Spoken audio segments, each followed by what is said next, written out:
அஸ்ஸலாமு அலைக்கும் வரஹ்மத்துல்லாஹி வபரகாத்துஹு. This is Shafna Jain.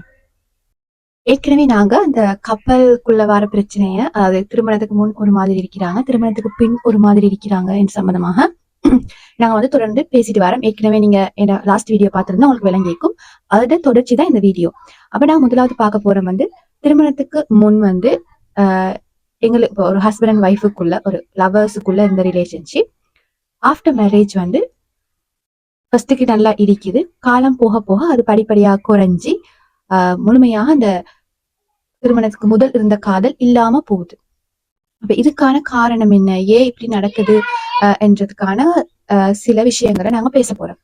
அப்ப நாங்க ஏற்கனவே நான் சொன்ன கேஸை நான் உதாரணமா எடுக்கிறேன். அவங்க திருமணத்துக்கு முதல் பேசிக்கொண்ட விஷயம்தான் ஆஃப்டர் வெட்டிங் நாங்க ஒரே பிலோல தூங்குவோம், ஒரே பிளேட்ல சாப்பிடுவோம், எல்லா விஷயத்திலையும் ஒரே மாதிரி செய்வோம் என்றது ஒரு அண்டர்ஸ்டாண்டிங் வந்துக்கிறாங்க.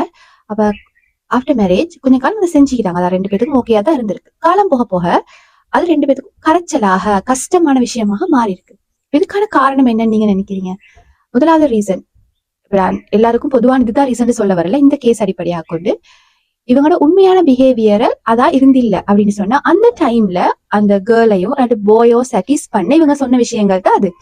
அதாவது ஒரே பிலோ நாங்க தூங்குவோம், ஒரே பிளேட்ல நாங்க சாப்பிடுவோம், ஒரே மாதிரி ட்ரெஸ் பண்ணுவோம், அந்த மாதிரி விஷயங்கள் வந்து அந்த நேரத்துல அந்த கேர்ளை அல்லது பாய் சாட்டிஸ் பண்றதுக்காக தனக்கு கூட வச்சுக்கொள்ளணுன்றதுக்காக சொன்ன விடயங்கள். அப்ப இந்த மாதிரி விஷயங்களை ஆஃப்டர் மேரேஜ் நீங்க ஏற்கனவே சொல்லி இருந்தா அவங்க ஆஃப்டர் மேரேஜ் எதிர்பார்ப்பாங்க. அந்த விஷயங்களை நீங்க செய்யாட்டி அத வந்து உங்களோட பார்ட்னர் எப்படி கருதுவாங்க? லவ் குறைஞ்சிருச்சு, லவ் இல்ல, அப்படி மாறிட்டீங்க என்ற மைண்ட் செட்டுக்கு தான் வருவாங்க. ஆனா அவங்களுக்கு தெரியா நீங்க அப்ப வந்து அவங்கள தனக்குள்ள வச்சுக்கொள்றதுக்கு, அவங்கள இம்ப்ரெஸ் பண்றதுக்காக நீங்க சொன்ன விஷயங்கள் தான் அதுன்றது அவங்களுக்கு தெரியா. அவங்க நினைக்கிறாங்க நீங்க வந்து மொத்தமாவே உண்மையாவே தான் அல்லது வாழ்க்கை முழுக்க நடக்கிற விஷயங்கள் தான் நீங்க அப்பா அவங்களுக்கு ப்ராமிஸ் பண்ணது அவங்களுக்கு தெரியா. அப்ப நீங்க அதை ஆஃப்டர் மேரேஜ் செய்யாட்டி அது வந்து லவ் குறைஞ்ச இல்லாட்டி லவ் இல்ல என்ற ஒரு முடிவுக்கு தான் அவங்க வருவாங்க. அப்ப நீங்க இந்த மாதிரி சந்தர்ப்பத்துல என்ன செய்யணும்னு சொன்னா, முதலாவது அவங்களோட நீங்க கதைக்கணும். என்னது அந்த டைம்ல நான் உங்களை ஏமாத்தினேன்னு சொல்றது இல்ல, பட் வந்து லைஃப்ல வார நேரம் பிஸி ஆகுவீங்க. அந்த டைம்ல வந்து உங்களுக்கு பொறுப்புகள் குறைய இருந்திருக்கும், இப்ப வந்து பொறுப்புகள் கூட. சோ அந்த மாதிரி நேரத்துல உங்களோட லவ் நீங்க வேற மாதிரி காட்டலாம். இப்ப உதாரணமா ஒரே பிளேட்ல சாப்பிடுறது வந்து தொடர்ந்து நடக்காத விஷயம். சில டைம் ஒரு நேரம் தான் உங்களுக்கு அப்படி சாப்பிட கிடைக்கும். கிடைக்கிற நேரத்துல உங்களுக்கு சாப்பிடலாம். மற்ற நேரங்கள்ல நீங்க அதை வந்து கணக்கெடுக்காம விடாம அதற்கான காரணங்கள் ஏன் எங்களுக்கு அப்படி சாப்பிட முடியாம போயிடுச்சுன்ற விஷயத்த வந்து உங்களோட பார்ட்னருக்கு நீங்க எக்ஸ்பிளைன் பண்ணலாம். நீங்க மொத்தமாவே எக்ஸ்பிளனேஷன்ல அடிப்படையா தான் கொண்டு நடக்க போகுது. லைஃப்ன்றது அப்படித்தான். நீங்க வந்து நினைக்கிற விஷயத்த சொன்னாதான் உங்களோட பார்ட்னருக்கு தெரியும் நீங்க எப்படி நினைக்கிறீங்கன்னு. அவங்களால உங்களோட மனசு திறந்து பார்க்க இயலாது, இது மேஜிக்கும் இல்லையே. அப்ப நாங்க வந்து நிச்சயமா எக்ஸ்பிளனேஷன் என்ற விஷயம் மஸ்ட், கட்டாயம். அது வந்து எங்களோட பார்ட்னரோட நாங்க எங்களுக்கு இருக்கிறோம் அந்த விஷயம். அப்ப நாங்க என்ன நினைக்கிறோம், நாங்க என்ன சொல்ல வரோம், நாங்க என்ன பிளான் பண்ணிருக்கிறோம்னு சொல்லி எங்களோட பார்ட்னருக்கு நாங்க கட்டாயம் எக்ஸ்பிளைன் பண்ற நபர்களாக காணப்பட வேண்டும். எங்களுக்கு ஒரு மிஸ்டேக் நடந்தால் அவங்க எதிர்பார்க்க ஒரு விஷயத்தை நாங்க செய்யாட்டி அதுக்கான காரணங்களை சொல்லுங்க. நியாயமான காரணங்களாக இருக்கணும். அதுவும் நீங்க ஒரே பில 10 தடவை நடக்காது. சோ அப்ப நீங்க அதை வேணுமென்று செய்யறது மாதிரி தான் உங்களோட பார்ட்னருக்கு முடிவு போகும். அப்ப அதற்கான சரியான காரணங்களை, சரியான எக்ஸ்பிளனேஷன் நீங்க சொன்னா அது எடுப்படக்கூடிய வாய்ப்புகள் காணப்படுகிறது. இது முதலாவது விஷயம். அடுத்து இன்னொரு விஷயத்த பாருங்க. இப்ப நீங்க அந்த பழைய கேஸை நாங்க எடுப்போம்.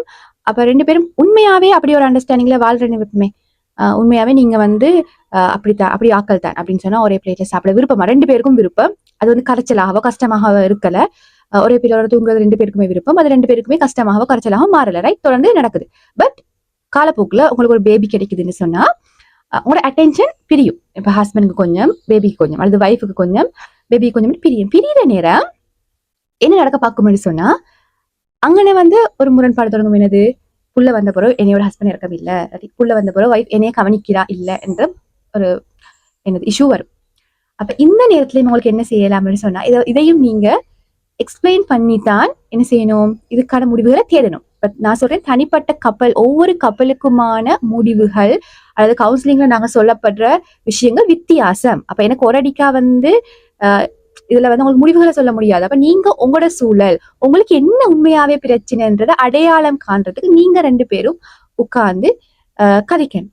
இந்த விஷயத்த நாங்க எப்படி மாற்று வழியா எப்படி யோசிக்கிறது, இந்த இஷ்யூ எங்களுக்கு ஒரே பிளேட்ல சாப்பிட ஏலாமிக்குது, ஒரே பிளேட்ல தூக்க ஏலாமிக்குதுன்னு சொன்னா இதுக்கு மாற்று வழி நீங்க என்ன செய்யலாம்? இப்ப பேபி இருக்குது, அவங்களையும் கவனிக்கதான் வேணும். புள்ளன்னு சொன்னா எங்கட புள்ளையே எங்களுக்கு பிறந்த புள்ள, அப்ப நாங்க அந்த பிள்ளைக்குமான அந்த பாசம் கவனிப்பை நாங்க கொடுக்கத்தான் வேணும். அப்ப அப்படி கொடுத்துட்டு எங்க 2 பேத்துக்குள்ள ஹஸ்பண்ட் அண்ட் ஒய்ஃபுக்குள்ள இருக்கிற ரிலேஷன்ஷிப்பை நாங்க எப்படி இன்னும் நெருக்கமானதாக இன்னும் பிரச்சனைக்கு உள்ளாகாம எப்படி நாங்க அதை மெயின்டைன் பண்றதுன்னு நீங்க 2 பேரும் உட்கார்ந்து கதைக்கணும். அப்ப உங்களுக்கு சில டிப்ஸ் வரும். சில விஷயங்கள் வந்து உங்களுக்கு தானே அவங்க பேச நேரமே அது முடிவுகள் நீங்களாவே எடுப்பீங்க.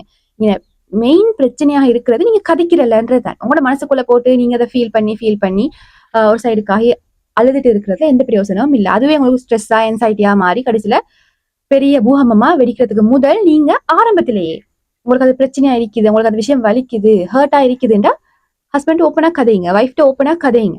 கதைச்சா அதற்கான முடிவுகளை நீங்க பார்ட்னர் சேர்ந்து எடுப்பீங்க. இது இப்படி செய்யலாம், இது இப்படி நாங்க செஞ்சு பார்ப்போம். அப்படி நீங்க உங்களோட லைஃப்ல பிராக்டிஸ் பண்ணி பார்த்துட்டு அதுவும் ஒர்க் அவுட் ஆகாட்டி நீங்க கட்டாயம் என்ன செய்யணும்? ஒரு கவுன்சிலரை நாட வேண்டி இருக்கும். அப்ப இங்க டோட்டல் தியரியை வந்து நீங்க எக்ஸ்பிளனேஷன் உட்கார்ந்து கதைக்கிற விஷயம் தான். அப்ப பார்ட்னர்ஸ் நீங்க உங்களுக்கு இஷ்யூஸ் வந்துச்சுன்னு சொன்னா, அப்ப நாங்க 2 விஷயம் நாங்க கதைச்சது இல்லை. முதலாவது அந்த டைம் நீங்க லவ் பண்ற டைம் இம்ப்ரெஸ் பண்றதுக்காக சொன்ன விஷயங்கள் ஆஃப்டர் மேரேஜ் இல்லாம போனா அதுக்கு நீங்க என்ன செய்யணும் விஷயத்த எனக்கு சொல்லிட்டேன்.